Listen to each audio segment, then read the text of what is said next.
Diálogos entre gerações. Entrevistadores: Gleicidele Tamires, Tenório Pedrosa Martins, nascida em 31 de janeiro de 1991.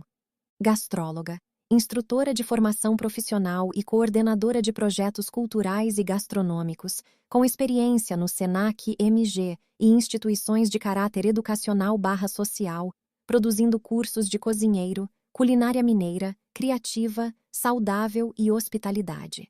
Já coordenei um documentário e um livro e ministrei inúmeros cursos para adultos e também oficinas para crianças, formando profissionais em diversas cidades mineiras, promovendo ações de preservação da cultura alimentar e estimulando a criatividade gastronômica. Lucas Palhares Ferreira.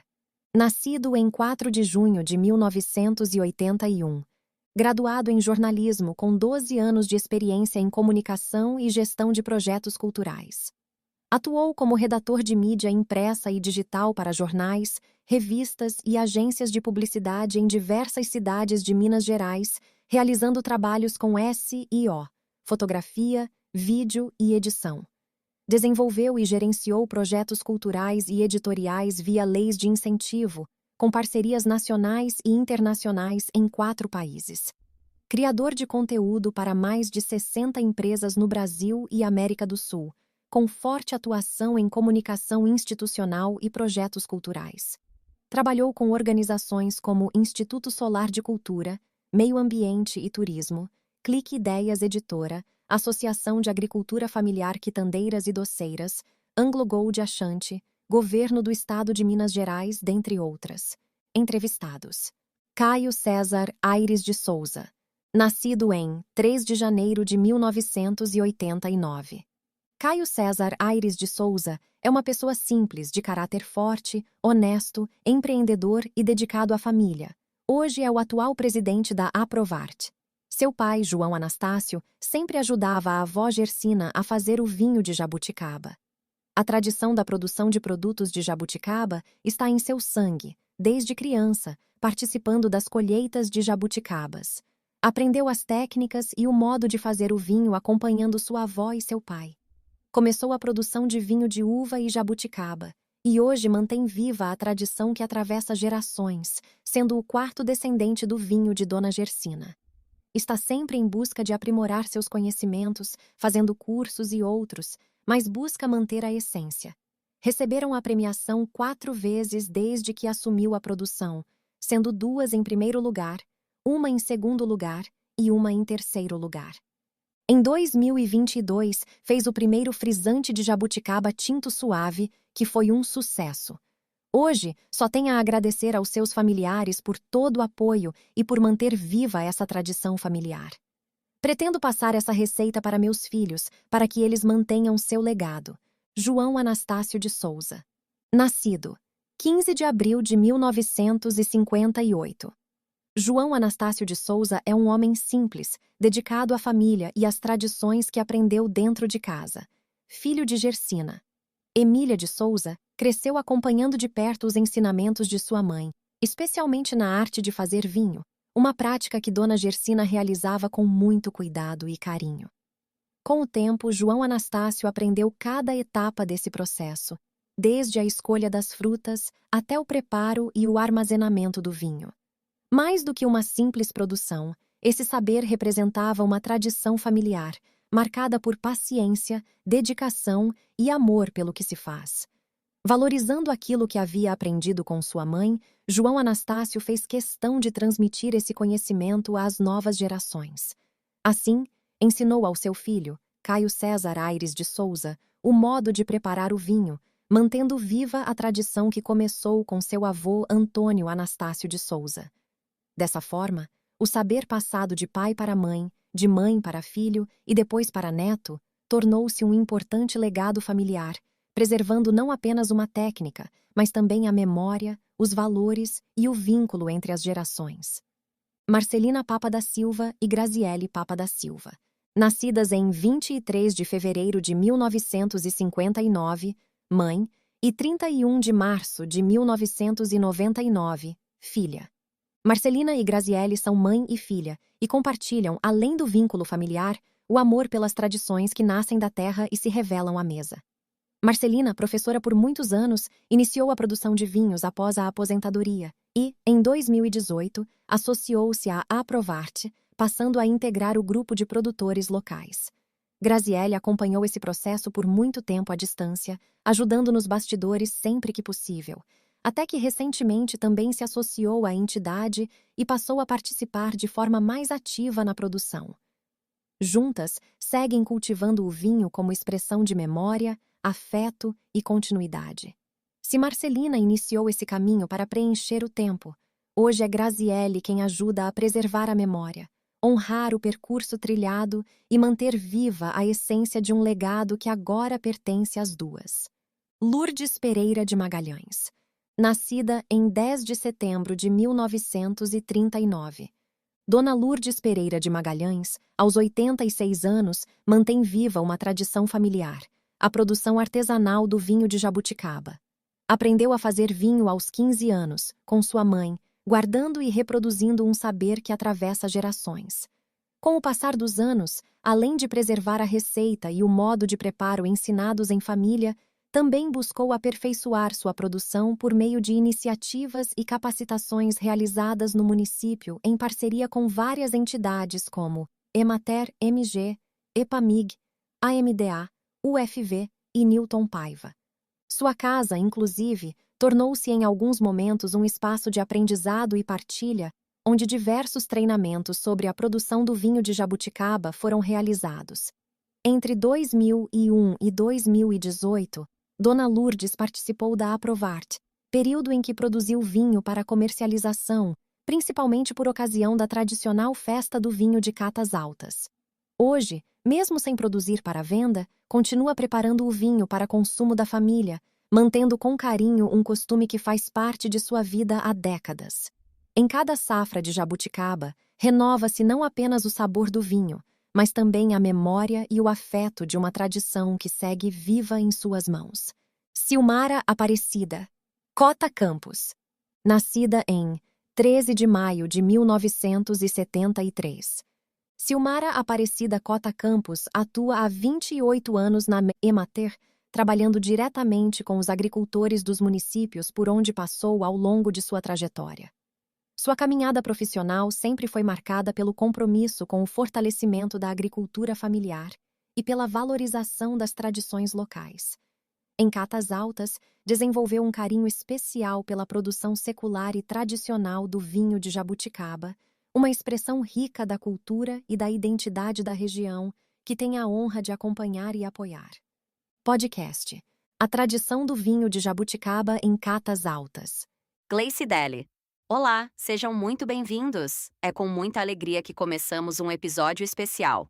Eu sou Gleice Deli, gastrônoma, pesquisadora da cultura alimentar e apaixonada pelas histórias que nascem da cozinha e atravessam gerações. Lucas. E eu sou Lucas, jornalista e redator de mídia impressa e digital, apaixonado por contar histórias que preservam a memória e a identidade dos lugares. E hoje eu te convido a sentir o aroma adocicado da jabuticaba, fruta brasileira que nasce no tronco e carrega em si o tempo da terra e das famílias mineiras. Nosso tema é uma herança culinária que atravessa gerações e faz parte da identidade de um município histórico de Minas Gerais.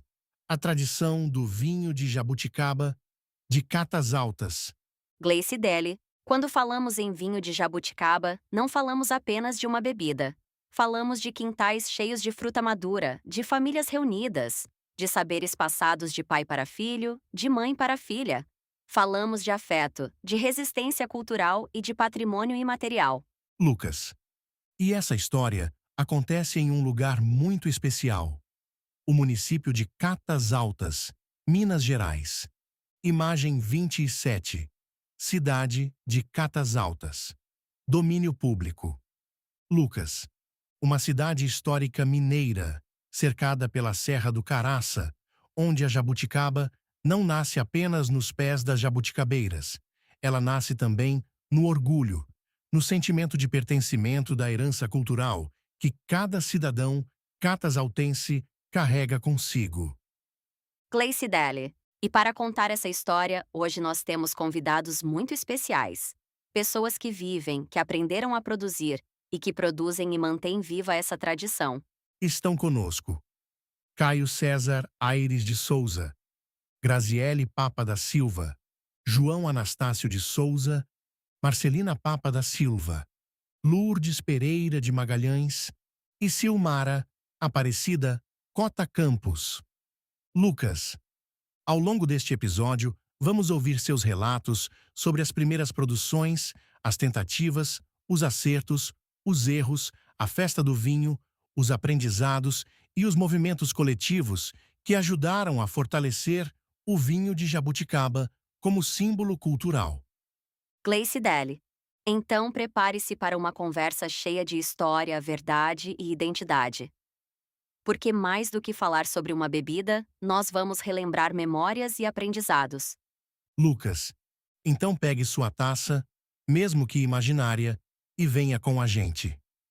Lucas e Gleice Deli. Está começando a tradição do vinho de jabuticaba de Catas Altas. Quando tudo começou. Gleice Deli. Para começar essa conversa, a gente quer voltar no tempo. Quando começou a produção de vinho de jabuticaba na sua família? Quem iniciou essa tradição? E como era naquele tempo? Lourdes. Minha mãe fazia assim pro gasto. Ninguém sabia fazer vinho, mas tentava querer aprender a fazer.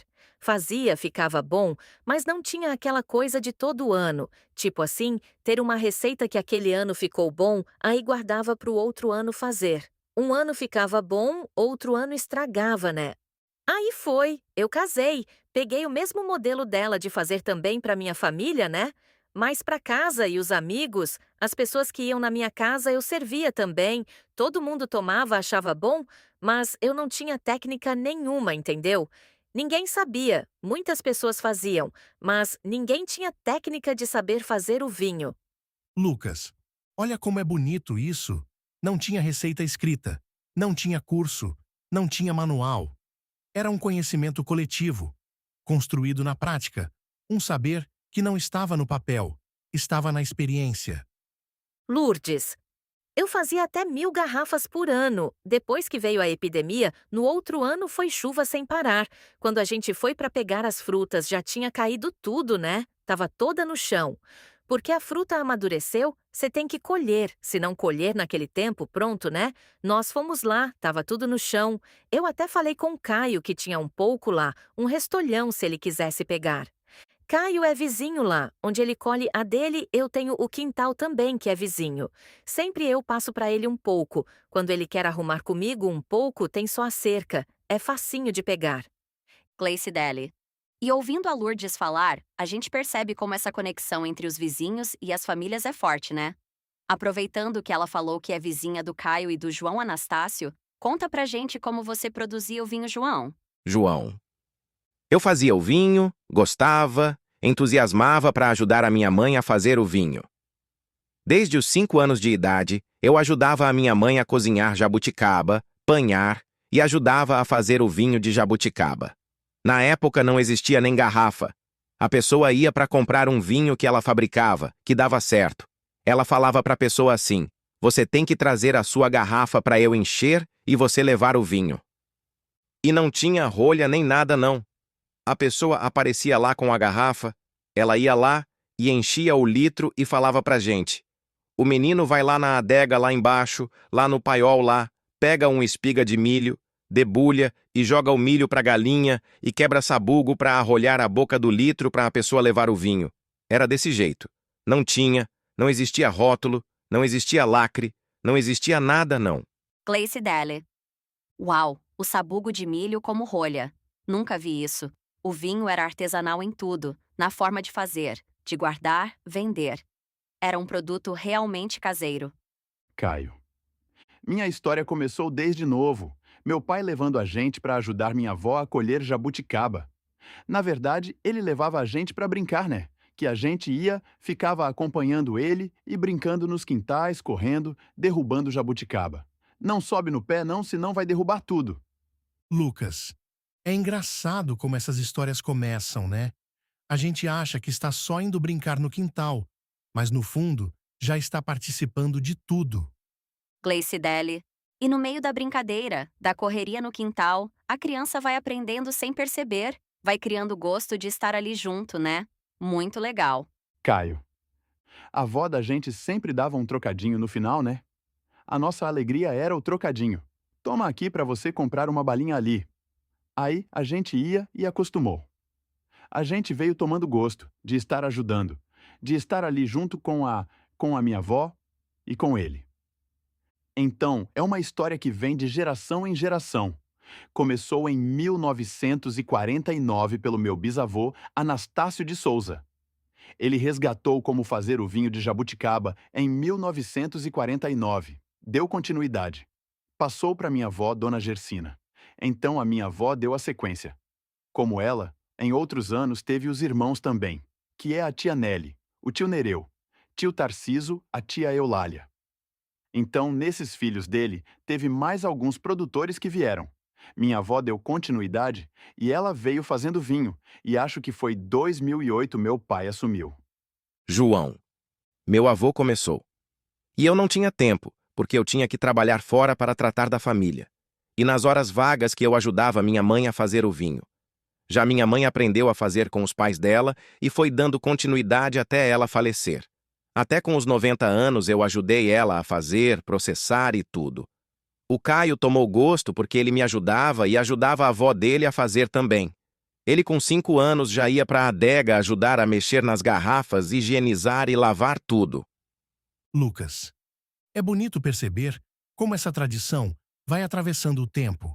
Começa lá atrás, com os avós, passa pelos pais e vai chegando nas novas gerações.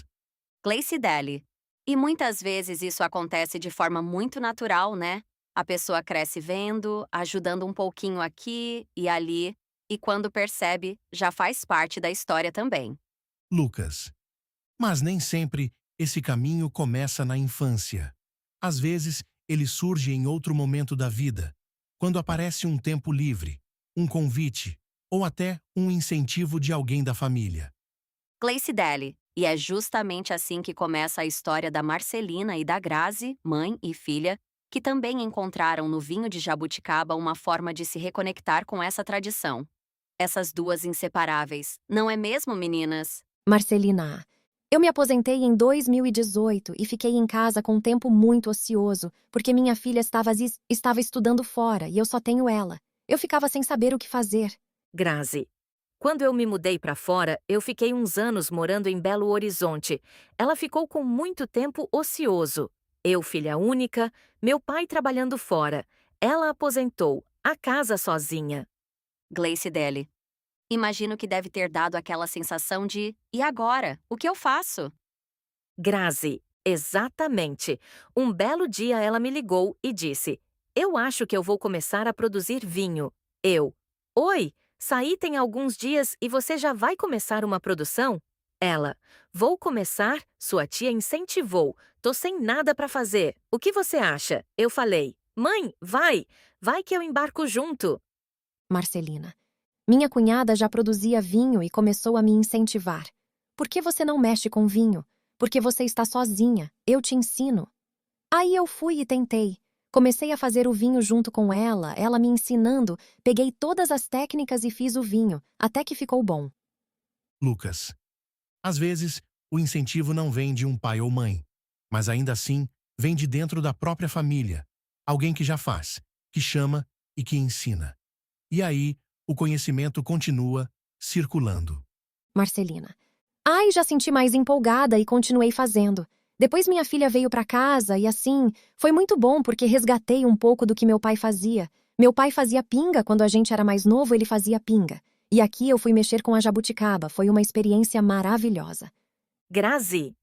Verdade, meus avós. Eles sempre moraram em fazenda, sempre gostaram de plantar, sempre teve aquela coisa de que uma forma de demonstrar afeto é com a cozinha, é produzindo, é fazendo bolo, é fazendo a cachaça.